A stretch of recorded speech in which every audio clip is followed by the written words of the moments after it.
നമസ്തേ. നാഗം വിവിധ ദൃഷ്ടിയിൽ. വേദങ്ങളിൽ ഭോഗത്തിൻ്റെ പ്രതീകമായാണ് സർപ്പങ്ങളെ ചിത്രീകരിച്ചിരിക്കുന്നത്.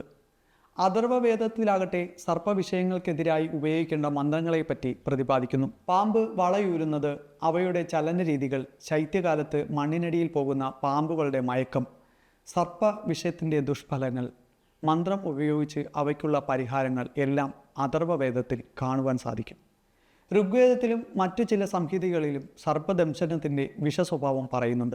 യജുർവേദത്തിലും അഥർവവേദത്തിലും ഒരു ആരാധന സമ്പ്രദായം എന്ന നിലയിൽ സർപ്പങ്ങളെക്കുറിച്ച് പരാമർശിക്കുന്നുണ്ട്. സർപ്പ സൂക്തം. പുരാണങ്ങളിലാകട്ടെ അമൃത തേടിപ്പോയ പാമ്പുകൾ കുശപ്പുല്ലിൽ വെച്ച അമൃതകുംഭം തട്ടി വീണു. മൂർച്ചയുള്ള കുശപ്പുല്ലിൽ വീണ അമൃതം നക്കിയപ്പോൾ നാവ് പിളർന്ന കഥയും കാണുവാൻ സാധിക്കും. തന്ത്രശാസ്ത്ര സംബന്ധമായും നാഗങ്ങൾക്ക് ഏറെ പ്രാധാന്യമുണ്ട്. കുണ്ടലിനി ശക്തി പെൺപാമ്പായാണ് ചിത്രീകരിക്കപ്പെട്ടിരിക്കുന്നത്. മൂലാധാര ചക്രത്തിൽ കിടന്നുറങ്ങുന്ന കുണ്ടലിനി ശക്തിയെ സർപ്പശക്തി എന്ന് വിളിക്കുന്നു. മനുഷ്യരുടെ ഗുദലിംഗങ്ങൾക്കിടയിൽ മൂലാധാര ചക്രത്തിൽ 3.5 ചുറ്റായി പെൺപാമ്പിനെ പോലെ തിറയിട്ട് കിടന്നുറങ്ങുന്ന ശക്തിയെ ഉണർത്താൻ ആദ്യപടിയായി ആവിഷ്കരിച്ച സമ്പ്രദായമാണ് നാഗാരാധന എന്നൊരു അഭിപ്രായമുണ്ട്. ആടുപാമ്പേ പുനം തേടുപാമ്പേ ആനന്ദ കൂത്തുകണ്ട ആടുപാമ്പേ എന്ന് ശ്രീനാരായണ ഗുരുദേവൻ.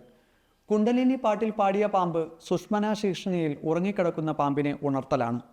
ജ്യോതിഷപരമായി രാഹുദോഷങ്ങൾക്ക് സർപ്പസംബന്ധമായ വഴിപാടുകളാണ് പരിഹാരമായി വിധിക്കുന്നത്. നാഗവിഗ്രഹങ്ങളുടെ നിർമ്മാണ രീതികൾ ശില്പരത്നം എന്ന ഗ്രന്ഥത്തിൽ സവിസ്തരം പ്രതിപാദിക്കുന്നു.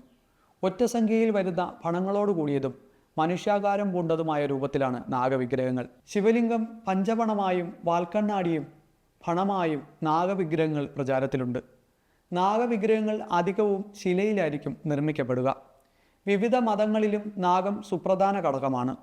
China, Sri Lanka, Japan, Java, Egypt തുടങ്ങിയ രാജ്യങ്ങളിൽ നാഗാരാധന നിലവിലുണ്ടായിരുന്നു.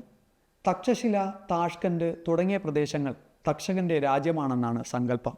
നാഗപൂർ, നാഗപട്ടണം, നാഗാലാൻഡ്, നാഗർകോവിൽ തുടങ്ങിയ സ്ഥലനാമങ്ങൾ സൂചിപ്പിക്കുന്നത് പോലെ നാഗാരാധനയുമായി ബന്ധപ്പെട്ടതാണ്.